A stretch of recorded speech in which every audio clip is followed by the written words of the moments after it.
Dans les titres de l'actualité ce soir au Bénin, cette séance d'échange entre les membres du Conseil économique et social et le ministère du numérique et de la digitalisation, la cybercriminalité au Bénin, état des lieux et perspectives. C'est autour de ces thèmes que se mènent les réflexions. Le but de ce rendez-vous est de réfléchir à des stratégies pouvant éradiquer les phénomènes au Bénin. Deux accords de coopération ont été signés jeudi entre la mairie de Cotonou d'une part avec la capitale économique du Bénin et Douala et d'autre part entre Cotonou et Dakar, la capitale sénégalaise. À travers cet acte, les communes sœurs se formalisent leur volonté de partager leur expérience en matière de développement local et de travailler sur divers projets, détails et modalités de coopération à suivre dans cette édition. Dans le monde des médias, la haute autorité de l'audiovisuel et de la communication, la HAC, qui tient au respect de la déontologie dans les organes de presse. À cet effet, elle a organisé un atelier de formation au profit des nouveaux promoteurs et directeurs de radiodiffusion sonore. C'est sur le respect des contenus des conventions signées entre ces radiodiffusions sonores et l'institution constitutionnelle. Voilà pour le programme. Bonsoir à tous et bienvenue. Séance d'échange entre les membres du Conseil économique et social et le ministère du numérique et de la digitalisation de Bénin. La cybercriminalité au Bénin, état des lieux et perspectives, c'est autour de ces thèmes que se mènent les réflexions dont le but est de réfléchir à des stratégies pouvant éradiquer ce phénomène de cybercriminalité au Bénin. Les détails avec Ingrid Day. Est-ce que vous pensez, Madame la Ministre, que la question de la cybercriminalité est encore une question nationale, dans le sens où les acteurs, instigateurs ou qui font des victimes travaillent uniquement sur les territoires nationaux, où il y a déjà des réseaux qui se forment entre pays pour apporter des réponses à ces différentes préoccupations des membres du Conseil économique et social relatives à la cybercriminalité au Bénin. C'est à cette tâche qu'est conviée la ministre du numérique et de la digitalisation au cours de cette plénière, ici même au siège de l'institution. Le but de cette séance d'audition est de réfléchir à des stratégies pouvant éradiquer la cybercriminalité au Bénin. Nous avons dématérialisé des procédures pour les mettre à la disposition des populations, des entreprises, et nous voulons que les gens s'en servent. Mais quand les personnes qui doivent donc utiliser ces outils ont peur d'y aller parce qu'elles ne savent pas ce qu'on fera de leurs données, elles ne savent pas comment les interactions ou les transactions qu'elles font en ligne vont être utilisées pour leur nuire, nous sommes préoccupés. Quand Internet sert et les réseaux sociaux et tout autre outil servent à véhiculer de fausses informations, nous sommes préoccupés. Quand Internet devient un outil pour spolier, pour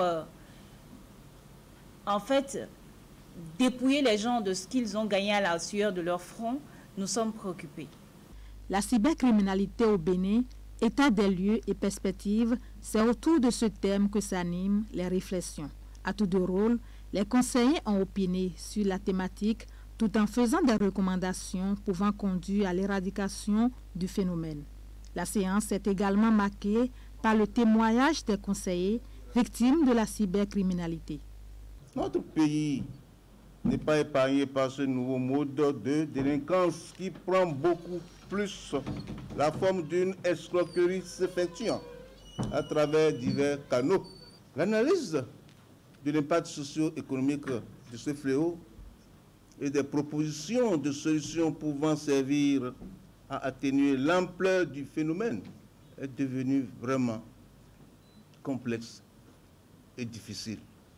La séance d'échange a permis au ministre du numérique et de la digitalisation et son équipe de rappeler aux conseillers les actions menées par son département pour endiguer le mal, les modes opératoires du cyberescroquerie et les dispositifs législatifs et réglementaires mis sur pied par l'État béninois dans ce sens ont été également dévoilés à l'occasion. Et je vous le disais en titre, 2 accords de coopération à la fin des travaux de l'Organisation internationale des mers francophones tenus à Cotonou. Eh bien, 2 accords de coopération ont été signés à la mairie de Cotonou, d'une part entre la capitale économique du Bénin, Cotonou, et Douala, et d'autre part entre Cotonou et Dakar.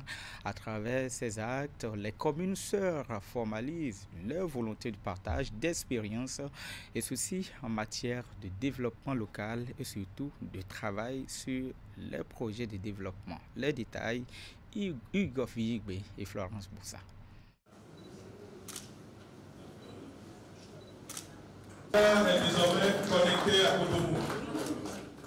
C'est désormais officiel. Les piliers de la coopération entre Cotonou et Douala ainsi qu'entre Cotonou et Dakar sont posés. Pour l'édile de la capitale économique du Bénin, ces accords de coopération s'imposent au regard des relations fraternelles existantes les villes concernées et permettront de relever ensemble des défis. Les Béninois qui sont à Douala sont très nombreux d'ailleurs, sont, comme on l'a dit tout à l'heure, aussi à Dakar, un peu comme les Douala sont ici, et puis les Dakarois aussi ici sont des victoires. Ça veut dire que nous sommes obligés de s'investir que nos populations ne trouvent pas de limite entre nous. Nous sommes obligés d'être ensemble. Une fois que nous sommes aujourd'hui partenaires, nous bénéficions de ces expériences-là pour que, main dans la main, nous puissions nous dire la coopération sud-sud peut produire des fruits. Le maire de la ville de Douala lance à la communauté camerounaise au Bénin un appel à participation. Il a hâte que cet accord entre dans sa phase d'exécution. Je voudrais également demander ici à mes compatriotes camerounais qui sont là de mettre de l'heure. Il faut qu'ils sachent que la ville de Douala attend aussi de sa diaspora. Je considère que toute diaspora camerounaise à l'étranger est une diaspora de la ville de Douala.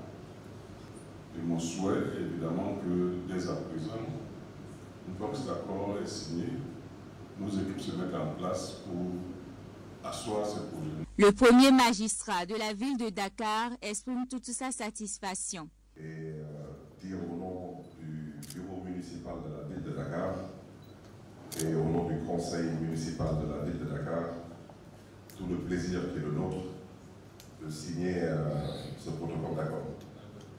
En espérant que nous y mettrons un contenu pour que ce protocole puisse être un protocole durable, viable et rentable pour toutes les parties. Cette double cérémonie de signature d'accord a été marquée par un moment d'échange de présents entre les maires des communes de Cotonou et de Douala.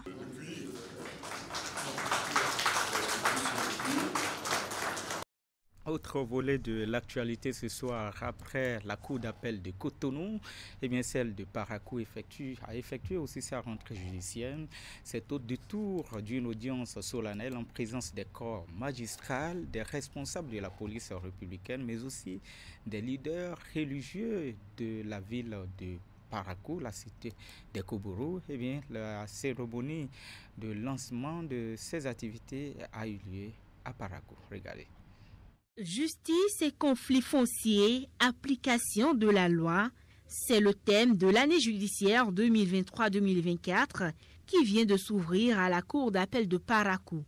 C'est à travers une audience solennelle qui a eu lieu ce mardi. Elle a réuni les acteurs de la justice, les tribunaux sous le ressort de la cour d'appel de Parakou.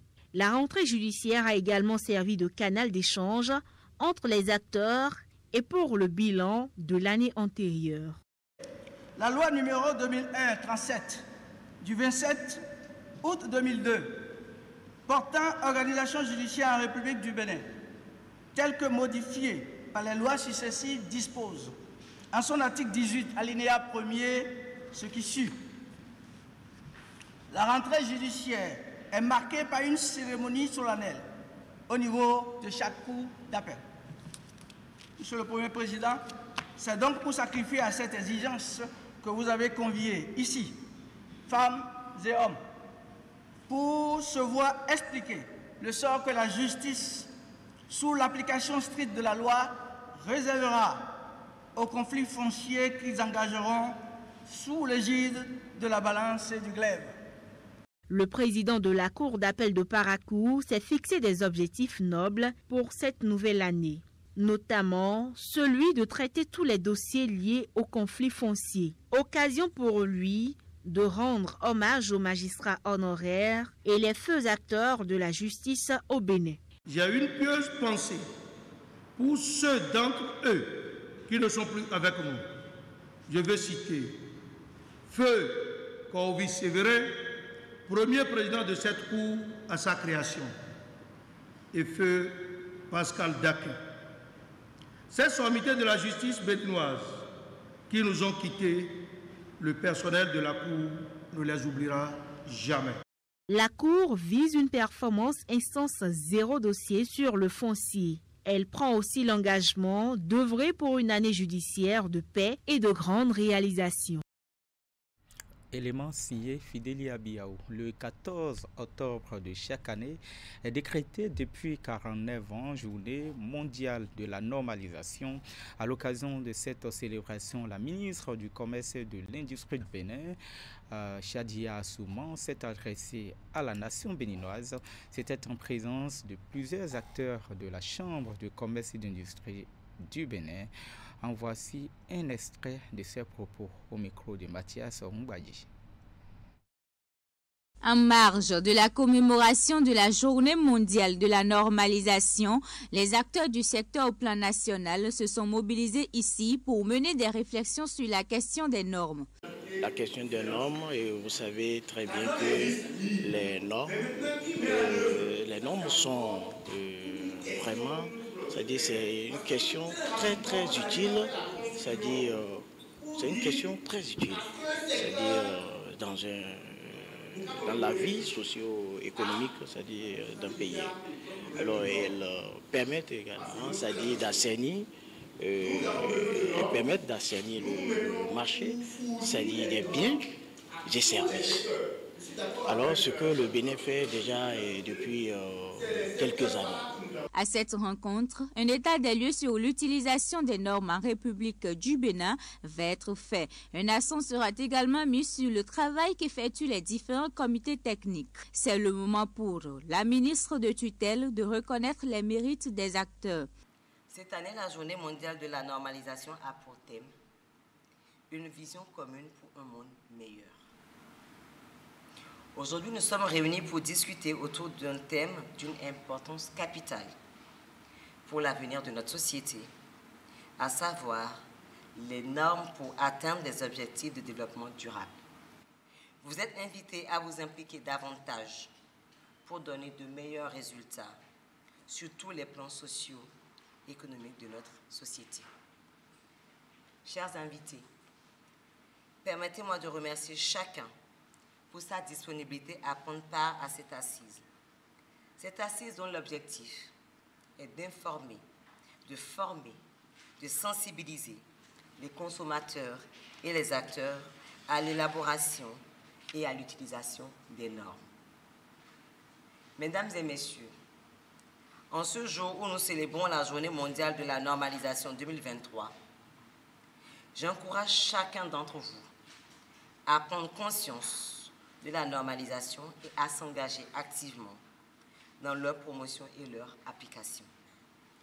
Ensemble, nous pouvons construire un monde meilleur, plus durable, plus équitable pour les générations futures. Les travaux durent au moins 24 heures. Il est attendu des participants des recommandations pour redynamiser le secteur de la normalisation au Bénin. Et d'une journée à une autre, les 3 ministres en charge de l'éducation au Bénin étaient jeudi aux côtés des enseignants du Bénin qui sont à Nati Tengou dans le Septentrion. C'est pour la commémoration de la 30e édition de la Journée mondiale de l'enseignant, une initiative qui vise à reconnaître la place de ces hommes et femmes sur qui repose de par leur travail l'éducation de toute une nation. Au cours des manifestations officielles marquant cette journée, plusieurs enseignants ont été récompensés. Les détails, Régis Hippolyte Agosso.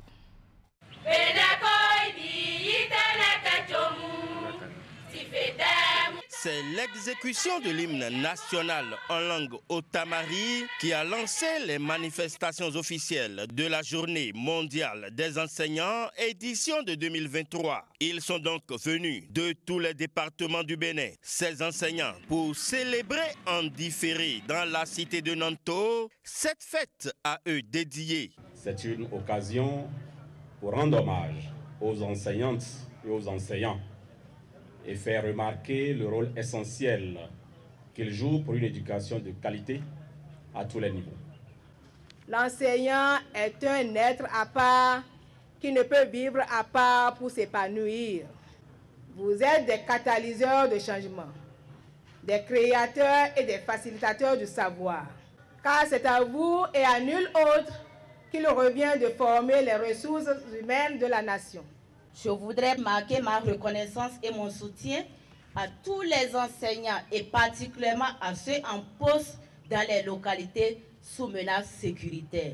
Commémoré le 5 octobre de chaque année, l'occasion de cette célébration a permis aux hommes et femmes de la CREI, en présence des 3 ministres en charge de l'enseignement, de faire le point de leur situation de travail et surtout d'énumérer quelques doléances. Nous continuons à plaider en faveur d'une profession enseignante digne et reconnue à sa juste valeur.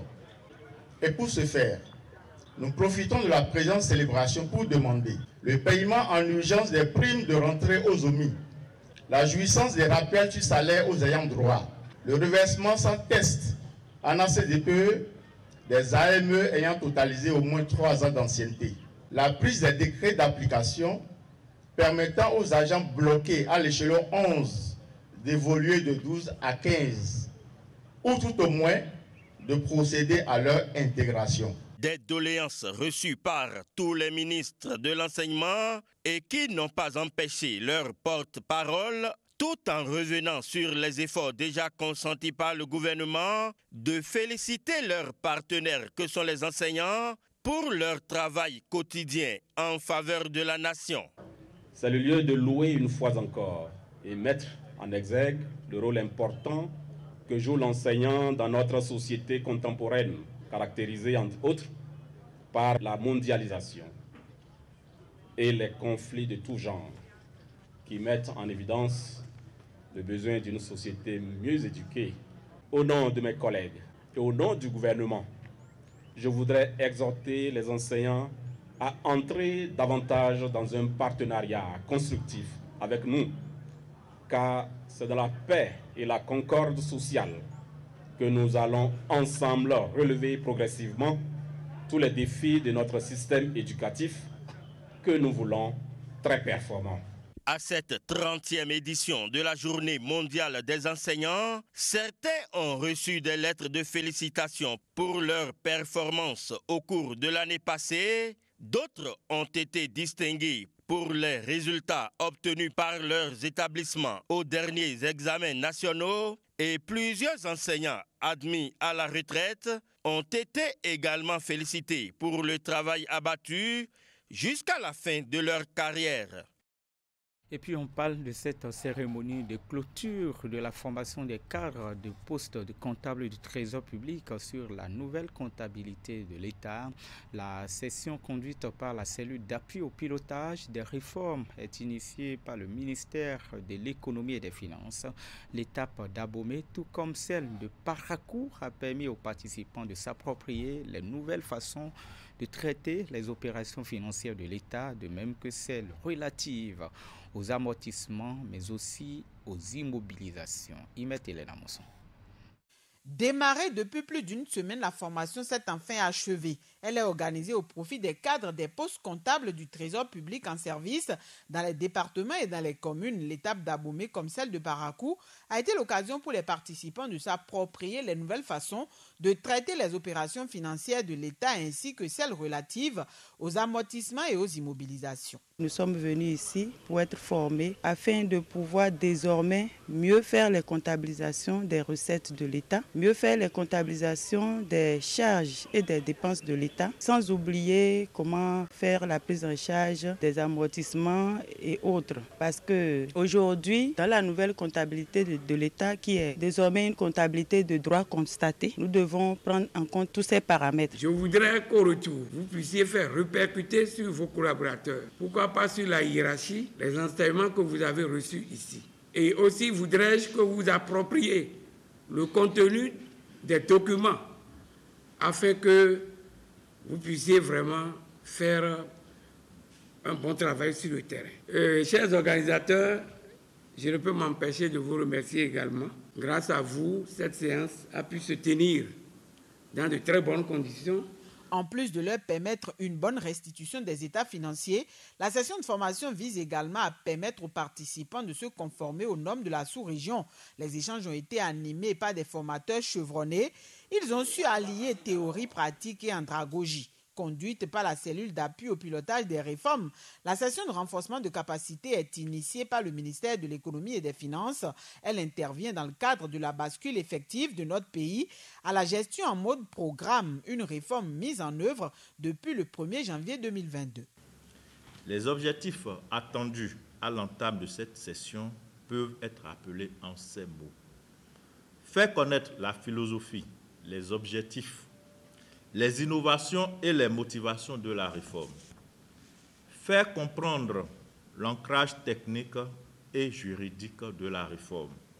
Faire acquérir les nouveaux outils et techniques de comptabilisation des produits fiscaux et non fiscaux. Et enfin, faire connaître les techniques et les spécificités relatives à la comptabilisation des charges et dépenses budgétaires des opérations de trésorerie, d'immobilisation et de fin d'exercice. Clôturée sur une note de satisfaction tant chez les participants que les organisateurs. La formation sera bientôt élargie à tous les acteurs et cadres du Trésor, de même que du système comptable béninois. On parle de la haute autorité de l'audiovisuel de la communication, la HAC, qui tient au respect de la déontologie dans les médias au Bénin. À cet effet, elle a organisé un atelier de formation au profit des nouveaux promoteurs, mais aussi les directeurs de radiodiffusion sonore. C'est sur le respect des contenus des conventions que ces radios ont signées avec l'institution de régulation. Les détails, Jacques Odegbeyi, Socrate Atantondé. Les structures innovantes se voient équipées à travers ce geste de l'Union européenne et du gouvernement béninois. Une trentaine de promoteurs et directeurs de radio prennent part à cet atelier séminaire. Une formation dont l'objectif est de passer au peigne fin les obligations déontologiques de la profession. Il s'agit en clair d'un atelier de vulgarisation pour mettre ses dirigeants devant leurs responsabilités, rappelle le président de la commission de la formation et de la documentation de la HAC. La 6e mandature de la HAC, par décision numéro 21-042 HAC en date du 3 novembre 2021, a sélectionné 40 projets d'installation et d'exploitation de radiodiffusion sonore privée. Et des 40 projets sélectionnés, 28 promoteurs ont pu signer la convention avec l'institution. Les 10 promoteurs ont pour la plupart besoin de s'approprier les obligations juridiques, administratives, techniques et déontologiques qui leur incombent désormais. Ce séminaire est d'une importance capitale puisqu'au terme des travaux, les nouveaux promoteurs et directeurs de radiodiffusion sonore n'auront plus droit à l'erreur et aucune excuse ne sera acceptée. Puisque nous sommes convaincus qu'un promoteur et un directeur de radiodiffusion sonore bien formés sur le respect du contenu de la convention évitera des dérapages, cause de conflit avec l'autorité de régulation. Une fois formée, l'autorégulation prendra le dessus. Ainsi, nous aurons ce à quoi nous aspirons tous, une presse libre, professionnelle, une radio prospère au service de ses auditeurs, au service de sa communauté, une radio au service tout simplement du développement de notre pays, le Bénin. Je sais donc pouvoir compter sur votre totale disponibilité et votre engagement à voir aboutir ce séminaire afin qu'il en sorte des promoteurs et des directeurs outillés pour le respect strict de la convention qui nous lie. Le séminaire va durer 2 jours, les lundis 9 et mardi 10 octobre 2023. Et puis la littérature béninoise qui s'est enrichie d'un ouvrage, œuvre de plusieurs auteurs. Le chef-d'œuvre a été officiellement lancé hier, c'était à l'université d'Abomey-Calavi. Des marchés pharmaceutiques en mutation dans les Suds entre régulation locale et globale. C'est le titre de ce nouveau bijou littéraire présenté au public dans la matinée de ce vendredi 13 octobre 2023. 3 expressions définissent mieux cet ouvrage de plusieurs auteurs. Recherche disciplinaire, sociologie anthropologique et épidémiologie. Une démarche pluridisciplinaire concrète. Chacun devait travailler sur son champ, épidémiologie, pharmacie, anthropologie, sociologie, mais nous devons trouver un pont et faire une convergence. Nous devons converger. Nous devons converger du point de vue de la démarche méthodologique. Nous devons converger du point de vue conceptuel, théorique. Nous devons converger aussi du point de vue des résultats à présenter. Fruit de recherche entre 3 pays du Sud, à savoir le Bénin, le Ghana et le Cambodge, cette œuvre scientifique s'est intéressée au marché des médicaments, surtout ceux contre le paludisme, et à sa régulation selon les pays et leur législation. On voit à la fois la mise au point de ces produits à travers plusieurs acteurs, notamment plusieurs acteurs de différents pays des Suds, comme on dit. Ensuite, il y a les différents marchés publics et privés dans lesquels on retrouve des producteurs de différentes parties du monde, notamment en Asie et en Afrique. Et puis on voit également les usages qui sont faits de ces médicaments en automédication et suite à une prescription. Le directeur de l'école doctorale pluridisciplinaire Espace Culture et Développement de l'Université d'Abomey-Calavi n'a pas caché ses impressions face à l'œuvre de ses pairs. Mes sincères félicitations à toute l'équipe d'anthropologues béninois ayant contribué à cet ouvrage au niveau de notre université. Le professeur Roch Moulin, le professeur Adolphe Passavi, Madame Stéphanie Marmé, doctorante en anthropologie de la santé. Je profite de cette occasion pour féliciter la collègue Karine Basfer pour ses travaux en anthropologie du médicament au Bénin. Le livre disponible au prix de 11 500 francs CFA est au-delà de la collaboration entre plusieurs chercheurs, le fruit d'une collaboration entre les grandes universités du Bénin, du Ghana et du Cambodge. Une séance de dédicace a clos la cérémonie de lancement. Et on parle de cette formation des agents de la SGDS, la Société de gestion des déchets et de salubrité, pour la mise en œuvre de ces travaux dans la commune de Parakou. Cette séance de renforcement de capacité prend en compte la première vague d'agents de salubrité recrutés par la SGDS pour la phase opérationnelle de ces activités. Regardez. Une dizaine de jours de formation sur des notions relatives à la salubrité pour quelques heures de pratique et les agents recrutés pour la phase opérationnelle des travaux de la Société de gestion des déchets de la salubrité SGDS à Parakou seront bientôt à l'œuvre. Après cette phase de formation aux bonnes pratiques techniques, sécuritaires et de secours dans les opérations de salubrité avec le soutien de la Croix-Rouge et du Centre national de sécurité routière, ces agents auront pour tâche de contribuer activement au maintien de la propreté dans la commune de Parakou. Ces agents n'ont pas l'habitude de faire ces travaux. Donc il fallait absolument renforcer les capacités, les compétences en les formant préalablement.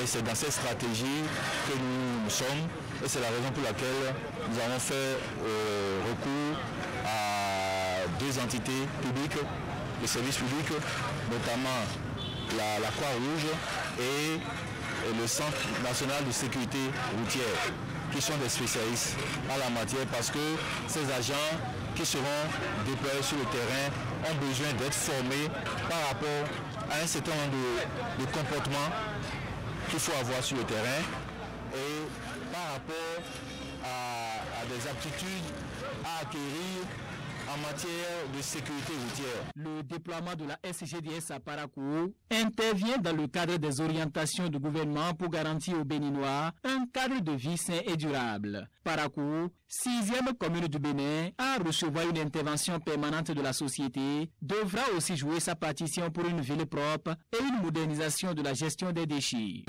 Alors ce que nous attendons des populations de la commune de Parakou, c'est surtout de nous accueillir chez eux, parce que nous sommes fiers et heureux d'être ici, dans cette commune. Et nous attendons également qu'ils fassent attention à nos balayeurs, à nos agents de salubrité qui seront déployés sur le terrain. Ils vont mettre en place un dispositif, mais nous attendons également qu'ils fassent attention à eux, parce qu'ils sont exposés. Quand ils voient le dispositif, qu'ils essaient d'éviter et surtout d'encourager ce qu'ils font. J'ai pris les dispositions et la SDGS aussi va nous aider sur les matériels de travaux, comment les utiliser, comment se protéger soi-même et sur la circulation. C'est un engagement que nous sommes en train de prendre, c'est vrai, et ce n'est pas un travail qui est facile, mais nous sommes déjà ambassadeurs dans notre milieu de vie. Partout où nous passons et pour sensibiliser la population de ne pas jeter les ordures n'importe comment. L'ambition du gouvernement est de faire du Bénin à l'horizon 2030 un pays vers au cadre de vie assaini, attrayant un porteur de croissance économique. Et pour atteindre cet idéal, le gouvernement mise sur la SGDS qui met en œuvre un nouveau dispositif pour rendre durablement propres et attractives les villes du Bénin en développant des solutions innovantes de gestion des déchets et de la salubrité à faible empreinte écologique et créatrice d'emplois. Et avant de clore cette édition, on fait un tour au Libéria pour parler des élections générales. 48 heures après la tenue de ces élections générales au Libéria, la mission d'observation électorale de la CEDEAO a suivi le processus électoral et a donné sa lecture du vote. C'est à travers une déclaration préliminaire qui rend compte des constats positifs comme négatifs faits au cours du déroulement des différentes phases de ces élections présidentielles, sénatoriales et législatives. En voici un extrait de la déclaration. Preliminary conclusions. The mission notes the challenges associated with infrastructure and their impact on the smooth conduct of the elections. While the mission urges the government to put in measures to ameliorate the infrastructure conditions of the country, it also urges the National Parliament and other critical stakeholders to consider the review of the relevant portions of the Constitution and the Electoral Act to allow for national elections to be held on dates during the dry season. The mission notes that the polling process generally proceeded smoothly and in a largely peaceful atmosphere, and eligible voters were able to freely participate in the process, even though the long queues, congestions at the voting precincts, and the slow pace of the process led to some grumbling and agitation by voters. To address congestion and long queues at polling precincts, reforms may need to be introduced in the electoral laws in order to reduce the number of voters per polling unit, of course taking into cognizance the resource need for such reforms. The mission commends the sense of patriotism exhibited by polling staff, the security forces, and the general populace, who collectively played their parts in ensuring a peaceful conduct of the 2023 general elections on the 10th of October 2023. The ECOWAS Election Observation Mission wishes to appeal to all stakeholders, particularly the parties, candidates, and their supporters, as well as the security forces and the general public, to remain calm and patiently wait for the official declaration of results by the National Elections Commission, which is the sole organ mandated to do so under the law. Similarly, the mission wishes to remind candidates and political parties on the commitments made within the framework of the revised Farmington River Declaration to use only legal channels and lawful means in addressing any disputes that may emerge from the conduct of the 2023 general elections. We similarly appeal to all stakeholders to refrain from making any statements that may lead to a breach of the peace. The mission urges the National Electoral Commission to diligently but urgently work to ensure the timely and transparent release of the results in order to diffuse any latent tensions that may arise out of long waits for the results. The mission will continue to closely monitor the concluding phases of the electoral process, in particular the aggregation, collation, and release of the results from the counties and the declaration of the preliminary results nationally, and will make further pronouncements should the need arise. Finally, the ECOWAS Election Observation Mission highly commends the vast majority of the electorate for the patience and sense of patriotism exhibited by them, and would wish to urge same display of high sense of maturity while awaiting the official announcement of the results by the Liberia National Elections Commission. Et c'est sur cette actualité électorale au Libéria que s'achève cette édition préparée par l'ensemble de votre équipe rédactionnelle. Merci de votre fidélité. Bonsoir chez vous. À demain.